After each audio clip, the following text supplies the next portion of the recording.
Hi students, అందరు ఎలా ఉన్నారు? నేను మీ విష్ణువర్ధన్, మీరు చూస్తున్నారు Vishnu smart info YouTube channel.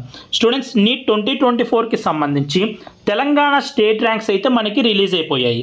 Telangana స్టేట్ని పర్మనెంట్ స్టేట్గా అడ్రస్ పెట్టుకొని టోటల్గా తెలంగాణ స్టేట్ నుంచి ఎంతమంది క్వాలిఫై అయ్యారు అనే దానికి సంబంధించి క్వాలిఫైడ్ లిస్ట్ అయితే రిలీజ్ అయిపోయింది. ఈ క్వాలిఫైడ్ లిస్ట్ని మనం స్టేట్ ర్యాంక్స్ అయితే అంటాం. అయితే నేను ఈ స్టేట్ ర్యాంక్స్ అన్నిటిని అనలైజ్ చేసినప్పుడు ఈ ఇయర్ ఒక తెలంగాణ లోకల్ స్టూడెంట్కి ఫ్రీ ఎంబీబీఎస్ సీట్ రావాలి అంటే లాస్ట్ ప్రైవేట్ మెడికల్ కాలేజ్లో అయినా లాస్ట్ రౌండ్ ఆఫ్ కౌన్సిలింగ్లో అయినా ఒక ఫ్రీ ఎంబీబీఎస్ సీట్ రావాలి అంటే ఎన్ని మార్క్స్ ఉండాలి అనేది నేను కేటగిరీ వైజ్గా చెప్తాను. ఓకేనా? నేను చెప్పబోయే ఎక్స్పెక్టెడ్ కట్ ఆఫ్ మార్క్స్ అనేవి లాస్ట్ రౌండ్లో అలాగే లాస్ట్ ప్రైవేట్ ఏ కేటగిరీ సీట్ ఉంటుంది కదా, మనం ఫ్రీ సీట్ అంటాం కదా, ఆ సీట్ రావాలి అంటే మినిమం ఎన్ని మార్క్స్ ఉంటే ఈ ఇయర్ సీట్ రావచ్చు అనేది నేను చెప్తాను. అలాగే కాంపిటీషన్ ఎలా ఉంది, ఎన్ని సీట్స్ పెరగచ్చు, వీటన్నిటికి సంబంధించి కూడా నేను డిస్కస్ చేస్తాను. ఈ వీడియోని మీరు చివరి వరకు చూడండి, మీకే అర్థమవుతుంది. అయితే ఈ ఇయర్ వీళ్ళు స్టేట్ ర్యాంక్స్ అనేవి మంచిగానే ఇచ్చారు. కానీ లాస్ట్ ఇయర్ మీరు కంపేర్ చేస్తే నీట్ 2023లో మనకి స్టేట్ ర్యాంక్స్ ఎలా ఇచ్చారంటే, ఇప్పుడు ఈ కేటగిరీ ఉంది కదా, ఈ కేటగిరీ అనేది నీట్ 2023 దాంట్లో మెన్షన్ చేయలేదు. ఈ ఇయర్ బాగా ఇచ్చారు, ఈ ఇయర్ కేటగిరీ కూడా మెన్షన్ చేశారు. కానీ నీట్ 2023లో వీళ్ళు కేటగిరీ అనేది మెన్షన్ చేయలేదు కాబట్టి కొంచెం టైం ఎక్కువ పట్టింది అనాలిసిస్ చేయడానికి. ఎందుకంటే లాస్ట్ ఇయర్ ఇవ్వకపోతే ఈ ఇయర్ మామూలుగా అనాలిసిస్ చేసేటప్పుడు లాస్ట్ ఇయర్ని కంపేర్ చేసుకొని చేస్తూ ఉంటాం. అలాగే నెంబర్ ఆఫ్ సీట్స్ అనేవి కూడా ఈ ఇయర్ తెలంగాణలో పెరుగుతున్నాయి కాబట్టి ఎప్పుడైతే నెంబర్ ఆఫ్ సీట్స్ అనేవి ఎక్కువగా పెరుగుతాయో అప్పుడు అనాలిసిస్ చేయడం కష్టమవుతుంది. ఎందుకంటే ఏ కేటగిరీ వాళ్ళకి ఎంతవరకు తగ్గచ్చు అనేది కూడా కొంచెం కష్టమవుతుంది. ఎనీవే నేను నీట్ 2023 కాకుండా 2022లో కూడా చూశాను. అప్పటికి ఇప్పటికీ ఎన్ని సీట్స్ పెరిగాయి, 2022లో ఎంతమంది క్యాండిడేట్స్కి సీట్ వచ్చింది, 2023లో ఎంతమంది ఎక్కువ క్యాండిడేట్స్కి సీట్ వచ్చింది, 2022తో కూడా కంపేర్ చేస్తే ఇలా సెవరల్ ఫ్యాక్టర్స్ని నేను మైండ్లో పెట్టుకొని ఒక ఓవరాల్గా ఓకేనా. నేను ఇప్పుడు మీకు ఒక ఎక్స్పెక్టెడ్ కట్ ఆఫ్ మార్క్స్ చెప్తాను. ఇప్పుడు నేను చెప్పబోయే కట్ ఆఫ్ అనేది 90% కరెక్ట్ అవుతుంది అని నేను అనుకుంటున్నాను. రిమైనింగ్ 10% అనేది నేను చెప్పలేను. 90% కరెక్ట్ అవుతుందని నేను అనుకుంటున్నాను. ఓవరాల్గా చేశాను అంటే ఈ ఇయర్ ఎన్ని సీట్స్ పెరుగుతాయి వీటన్నిటికి సంబంధించి అవి కూడా నెక్స్ట్ నేను మీకు వీడియోలో డిస్కస్ చేస్తాను. అలాగే మనకి నెక్స్ట్ వీక్ నుంచి కౌన్సిలింగ్ ప్రాసెస్ అనేది రిజిస్ట్రేషన్ ప్రాసెస్ అనేది స్టార్ట్ అవుతుంది కాబట్టి మీకు ఎవరికన్నా పర్సనల్ గైడెన్స్ కావాలి అనుకుంటే మన మెంటర్షిప్ ప్రోగ్రాంలో జాయిన్ అవ్వచ్చు. మీరు జాయిన్ అయినప్పటి నుంచి till last round of counselling వరకు నేను మిమ్మల్ని గైడ్ చేస్తాను. మీ మార్క్స్ ప్రకారం ప్రయారిటీ లిస్ట్ ఎలా పెట్టుకోవాలి, రెగ్యులర్ అప్డేట్స్, మీకు ఏమైనా డౌట్స్ ఉంటే కూడా నాకు కాల్ చేయొచ్చు. ఇంట్రెస్ట్ ఉన్న వాళ్ళు ఈ స్క్రీన్ మీద కనిపిస్తున్న ఈ నెంబర్కి నాకు వాట్సాప్లో మెసేజ్ చేయండి. ఎందుకంటే కౌన్సిలింగ్ ప్రాసెస్ బిగిన్ అవుతుంది కాబట్టి స్టార్టింగ్ నుంచి మీరు కనుక గైడెన్స్ కావాలనుకుంటే జాయిన్ అవ్వండి. మళ్ళీ లేట్గా జాయిన్ అవుతే మీరు ఏమన్నా మిస్ అవుతే మళ్ళీ ఆ మిస్టేక్ని కరెక్ట్ చేసుకోవడానికి టైం పడుతుంది. కాబట్టి కౌన్సిలింగ్ ప్రాసెస్ స్టార్ట్ అవ్వబోతుంది కాబట్టి ఇంట్రెస్ట్ ఉన్న వాళ్ళు మన మెంటర్షిప్ ప్రోగ్రాంలో జాయిన్ అవ్వండి. నేను టోటల్గా మీరు కాలేజ్లో అడుగు పెట్టేంత వరకు నేను మిమ్మల్ని గైడ్ చేస్తాను. అంటే నెక్స్ట్ మనం ఇంకా అనాలిసిస్లోకి వెళ్ళిపోతే లాస్ట్ ఇయర్కి ఈ ఇయర్కి కంపారిజన్ చూడండి. అంటే ఫర్ ఎగ్జాంపుల్ 650 మార్క్స్ తీసుకుంటే ఈ ఇయర్ 385 మెంబర్స్ ఉన్నారు, లాస్ట్ ఇయర్ 212 మెంబర్సే ఉన్నారు. ఈ ఇయర్ ఇంకా 173 మెంబర్స్ పెరిగారు.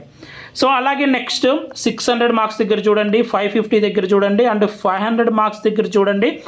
ఎందుకు 500 దగ్గర చూడమంటున్నానంటే ఈ ఇయర్ 4384 ఉంటే లాస్ట్ ఇయర్ 2371. ఈ ఇయర్ ఆల్మోస్ట్ 2000 స్టూడెంట్స్ ఎక్కువ మంది ఉన్నారు. అంటే ఇప్పుడు మనకి ఇచ్చిన ఈ క్వాలిఫైడ్ లిస్ట్లో కొద్దిమంది ఏపీ వాళ్ళు ఉండొచ్చు, కొద్దిమంది అదర్ స్టేట్ వాళ్ళు కూడా ఉండొచ్చు. ఓకేనా? అలాగే కొద్దిమంది తెలంగాణ వాళ్ళు కూడా ఏపీలో అలా ఉండొచ్చు. అక్కడి వాళ్ళు ఇక్కడికి, ఇక్కడ వాళ్ళు అక్కడికి బ్యాలెన్స్ అయిపోతుంది. కౌంట్ అనేది మరీ పెద్దగా అఫెక్ట్ అయితే చేయదు. ఓకేనా? మనం సెంటర్ వైజ్ సిటీ వైజ్ ర్యాంక్స్కి చూసుకుంటే ఇప్పుడు ఇంకా కౌంట్ అనేది తగ్గింది. ఒకటి బోనస్ మార్క్స్ వల్ల అయి ఉండొచ్చు, ఇంకొకటి తెలంగాణ పర్మనెంట్ స్టేట్గా పెట్టుకోవడం వల్ల ఉండొచ్చు. కాబట్టి అది పెద్దగా ఏమి ఉండదు. ఏపీ నుంచి తెలంగాణకు పోయేవాళ్ళు, తెలంగాణ నుంచి ఏపీకి పోయేవాళ్ళు రెండు బ్యాలెన్స్ అవుతాయి. అది పక్కన పెట్టేస్తే ఇక్కడ 500 మార్క్స్ దగ్గర చూడండి 2000 ర్యాంక్స్ పెరిగాయి. ఎందుకు ఇది మెన్షన్ చేస్తున్నానంటే, సో ఇప్పుడు ఏపీలో కట్ ఆఫ్ అయితే అది వేరు, అది 600 మార్క్స్ దగ్గర వరకు ఆగుతుంది. అక్కడి వరకు కాంపిటీషన్ అనేది కొంచెం ఇప్పుడు 500 మార్క్స్ దగ్గర కాంపిటీషన్ అనేది చాలా ఎక్కువ ఉంటుంది. ఎందుకంటే మార్క్స్ తగ్గే కొద్దీ మనకి నెంబర్ ఆఫ్ క్యాండిడేట్స్ పెరుగుతారు. కాబట్టి కొద్దిమంది ఏపీ లాగానే తెలంగాణలో కాంపిటీషన్ ఉంటుందా అంటే, సో తెలంగాణలో మనకి కట్ ఆఫ్ అనేది కొంచెం తక్కువ ఉంటుంది కాబట్టి తక్కువ మార్క్స్ దగ్గర మనకి నెంబర్ ఆఫ్ క్యాండిడేట్స్ ఎక్కువ ఉంటారు. ఈవెన్ దో సీట్స్ పెరుగుతున్నాయి కాబట్టి సో తెలంగాణలో కట్ ఆఫ్ అనేది కొంచెం కంట్రోల్ అవుతుంది. కానీ ఒకవేళ సీట్స్ కనుక పెరగకపోయింటే నెక్స్ట్ లెవెల్లో పెరిగినందు ఏపీ కన్నా ఎక్కువ పెరిగినందు ఒకవేళ సీట్స్ అనేవి పెరగకపోయింటే. సో ఎనీవే ఈ ఇయర్ మనకి కొత్తగా సీట్స్ వస్తాయి కాబట్టి ఆ కొత్త సీట్స్ అనేవి బ్యాలెన్స్ చేస్తున్నాయి కాబట్టి మరీ ఏపీ కన్నా ఎక్కువ అయితే కట్ ఆఫ్ పెరగదు. అండ్ ఎందుకు చెప్తున్నానంటే మార్క్స్ తగ్గే కొద్దీ కాంపిటీషన్ అనేది పెరుగుతుంది. మీకు 500 మార్క్స్ దగ్గర మోస్ట్ ఇంపార్టెంట్గా చూసుకోవాలి. సో 2000 స్టూడెంట్స్ పెరుగుతున్నారు. అలాగే 450 మార్క్స్ దగ్గర చూడండి 3300 స్టూడెంట్స్ పెరుగుతున్నారు. ఇది మెయిన్. ఎందుకంటే సో తెలంగాణలోని చాలా కేటగిరీస్కి ఈ 500 నుంచి 450 మధ్యలోనే కట్ ఆఫ్ అనేది ఆగనుంది. కాబట్టి ఈ మధ్యలో చూస్తే నెంబర్ ఆఫ్ క్యాండిడేట్స్ చాలా ఎక్కువ మంది ఉన్నారు. అలాగే 400 దగ్గర చూడండి 4920. సో కొన్ని కేటగిరీస్కి 450 నుంచి 400 మధ్యలో కూడా కట్ ఆఫ్ ఆగనుంది. సో ఇక్కడ నెంబర్ ఆఫ్ క్యాండిడేట్స్ ఎక్కువ ఉన్నారు కాబట్టి కట్ ఆఫ్ కూడా కొంచెం ఎక్కువ పెరిగేదానికి ఛాన్స్ ఉంది. సో అందుకోసమే మీకు లాస్ట్ ఇయర్ కంపారిజన్ చూపిస్తున్నాను. అలాగే సో ఈ ఇయర్ మనం కన్సిడర్ చేసుకోవాల్సిన ఫ్యాక్ట్స్ ఏంటంటే, ఈ ఇయర్ నేను ఇప్పుడు మీకు చెప్పబోయే కట్ ఆఫ్ అనేది దేన్ని బేస్ చేసుకోనంటే, మనకి అనుకున్న ప్రైవేట్ మెడికల్ కాలేజెస్ కానీ కొత్త గవర్నమెంట్ మెడికల్ కాలేజ్ కానీ సో వాటన్నిటికీ పర్మిషన్ వస్తుంది అని నేను అనుకొని సో ఈ కట్ ఆఫ్ అయితే మీకు ఎక్స్పెక్ట్ చేస్తున్నాను. అండ్ మోస్ట్లీ రావచ్చు కూడా. ఒకవేళ ఫస్ట్ రౌండ్ ఆఫ్ లోపు లేకపోతే సెకండ్ రౌండ్ లోపు వచ్చేస్తాయి. సో ఈ ఇయర్ మనకి తెలంగాణలో కొత్తగా 8 న్యూ గవర్నమెంట్ కాలేజెస్ రానున్నాయి. 400 సీట్స్ ఒక్కొక్క కాలేజీలో 50 సీట్స్ తీసుకుంటే. అలాగే 3 న్యూ ప్రైవేట్ మెడికల్ కాలేజెస్ రావచ్చు. సో అవి ఒక 450 సీట్స్ పెరుగుతాయి. ఎందుకంటే ప్రైవేట్ మెడికల్ కాలేజ్లో ఒక్కొక్క కాలేజ్లో 150 సీట్స్ ఇస్తారు. అండ్ ఈ 150 ఒక్కొక్క మెడికల్ కాలేజ్లో ఉంటే ఇందులో 50% అంటే 75 సీట్స్ మట్టుకే మనకి సో ఈ గవర్నమెంట్ కోటా కిందికి వస్తాయి. ఓకేనా, ప్రైవేట్ ఏ కేటగిరీ సీట్స్ కిందికి వస్తాయి. అండ్ ఈ year Telangana non local seats అనేవి మామూలుగా అయితే ఏపీ వాళ్ళు తీసుకునే వాళ్ళు కదా. సో ఈ ఇయర్ ఆ ఎలిజిబిలిటీ అనేది మ్యాక్సిమం తీసేస్తారు. నాన్ లోకల్ సీట్స్కి ఏపీ వాళ్ళని ఎలిజిబిలిటీ తీసేస్తారు. సో అవి కూడా దాదాపు ఒక 130 to 150 సీట్స్ అనేవి ప్లస్ అవుతాయి. అంతకు మించి ఎక్కువ అవ్వవు లాస్ట్ ఇయర్తో కంపేర్ చేస్తే. ఎందుకంటే లాస్ట్ ఇయరే మనకి ఏం చేశారు, బిఫోర్ 2014 ఆఫ్టర్ 2014 అని డివైడ్ చేశారు. కాబట్టి లాస్ట్ ఇయర్తో కంపేర్ చేస్తే ఈ ఇయర్ బెనిఫిట్ వచ్చేసి ప్లస్ 130 to 150 సీట్స్ బెనిఫిట్ అవుతాయి. సో ఏపీ వాళ్ళు ఆ సీట్స్ తీసుకునే వాళ్ళు కాబట్టి సో ఇప్పుడు ఎలిజిబిలిటీ ఉండదు కాబట్టి అది తెలంగాణ లోకల్ స్టూడెంట్స్కే రావచ్చు. అండ్ అలాగే సిద్ధార్థ మెడికల్ కాలేజ్లో సో తెలంగాణ స్టూడెంట్స్ కూడా లోకల్ సీట్స్ ఉండేవి. సో ఈ ఇయర్ అవి ఉండవు కాబట్టి అది కొంచెం అంటే పెద్దగా ఏం వేరియేషన్ ఏమి ఉండదు దానివల్లనే, కానీ కొంచెం లాస్. ఓకేనా, ఒక నెంబర్ ఆఫ్ సీట్స్ అనేవి ఒక 52 అలా ఇంకా తక్కువే, అంత కొంచెం లాస్ ఉంటుంది అంతేగాని పెద్దగా ఏం లాస్ ఉండదు. సో ఇప్పుడు ఈ న్యూ మెడికల్ కాలేజెస్ అనేవి రాబోతున్నాయి. అలాగే నాన్ లోకల్ సీట్స్ అనేవి లోకల్ సీట్స్గా మారబోతున్నాయి కాబట్టి సో తెలంగాణ స్టూడెంట్స్కి ఒక బిగ్ బెనిఫిట్ లాగిది. సో నెక్స్ట్ ఈ ఫ్యాక్టర్స్ అన్ని కన్సిడర్ చేసుకొని ఇంకా కట్ ఆఫ్ కనుక చూస్తే సో ఓపెన్ కేటగిరీ వాళ్ళకి 486 నుంచి 491 వరకు ఉండొచ్చు అని నేను అనుకుంటున్నాను. అన్ని కాలేజెస్ పెరుగుతున్నాయి, అన్ని సీట్స్ పెరుగుతున్నాయి కదన్నా, మరీ ఇంత కాంపిటీషన్ పెరుగుతుందా అని మీరు అడిగితే సో నేను చెప్పాను కదా, మార్క్స్ తగ్గే కొద్దీ నెంబర్ ఆఫ్ క్యాండిడేట్స్ పెరుగుతారు. నెంబర్ ఆఫ్ క్యాండిడేట్స్ ఈ 500 మార్క్ దగ్గర చాలామంది పెరిగారు కాబట్టి so open category cut off అనేది ఇక్కడ వరకు వచ్చింది. అది కూడా కొత్త సీట్స్ అన్నీ వస్తాయి అని నేను అనుకొని సో నాన్ లోకల్ సీట్స్ని కొత్త మెడికల్ కాలేజ్ని అన్నిటినీ కన్సిడర్ చేసుకుంటేనే ఈ వరకు కట్ ఆఫ్ ఆగొచ్చు అని నాకు అనిపిస్తుంది. ఒకవేళ మళ్ళీ ఆ కొత్త మెడికల్ కాలేజ్ అనేవి అనుకున్న వాటివి రాకపోతే మళ్ళీ కట్ ఆఫ్ అనేది ఇంకా పెరుగుతుంది. అలాగే ఈ ఇయర్ ఈడబ్ల్యూఎస్ అనేది అన్ని కాలేజెస్లో వర్తిస్తుంది అని అంటున్నారు. ప్రీవియస్గా ఓన్లీ కొన్ని గవర్నమెంట్ మెడికల్ కాలేజ్లోనే ఈడబ్ల్యూఎస్కి రిజర్వేషన్ ఇచ్చేవాళ్ళు. ఈ ఇయర్ అన్ని ప్రైవేట్ మెడికల్ కాలేజ్కి గవర్నమెంట్ మెడికల్ కాలేజ్కి ఈడబ్ల్యూఎస్ రిజర్వేషన్ ఇస్తామంటున్నారు. సో అది ఓపెన్ కేటగిరీలో తీసేసుకొని సీట్స్. సో అలాంటప్పుడు మళ్ళీ ఓపెన్ కేటగిరీ వాళ్ళకి లాస్ అవుతుంది కాబట్టి ఓపెన్ కేటగిరీ కట్ ఆఫ్ మళ్ళీ పెరుగుతుంది. సో ఆ ఫ్యాక్టర్స్ అన్నీ ఉంటాయి. సో నేను అనుకునేది ఏంటంటే ఈ ఈడబ్ల్యూఎస్ని నేను ప్రజెంట్ అయితే కన్సిడర్ చేయలేదు, ఎందుకంటే ఇంకా అఫీషియల్గా ఏం రాలేదు కాబట్టి. కానీ కొత్త మెడికల్ కాలేజెస్ వస్తాయని నేను కన్సిడర్ చేసుకొని మీకు ఈ కట్ ఆఫ్ అయితే చెప్తున్నాను అన్ని కేటగిరీస్కి. So next BCA 420 to 425, BCB 468 to 472.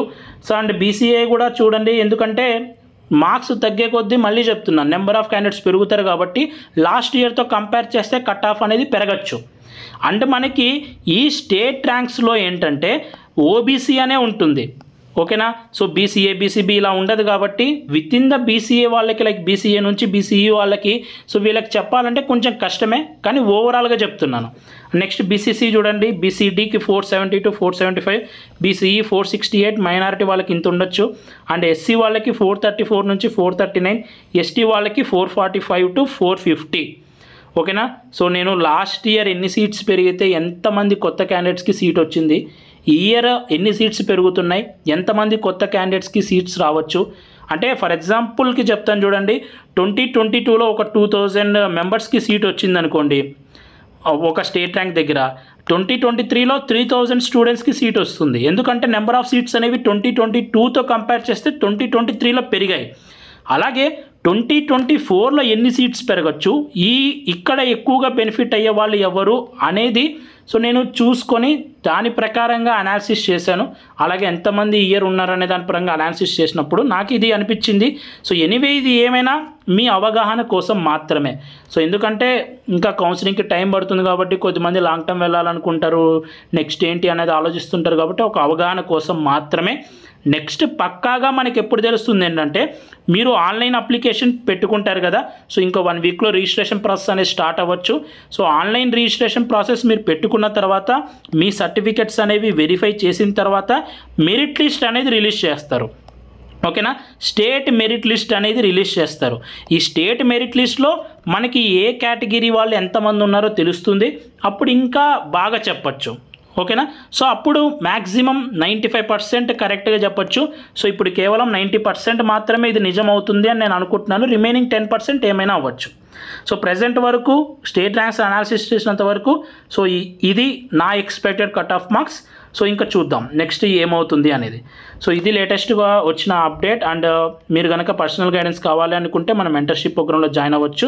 So ఈ వీడియో మీ అందరూ నచ్చితే లైక్ చేయండి, ఇలాంటి మరెన్నో వీడియోస్ మీరు మిస్ అవ్వకూడదు అనుకుంటే మన ఛానల్ని సబ్స్క్రైబ్ చేయండి. Thank you so much for watching, have a great day.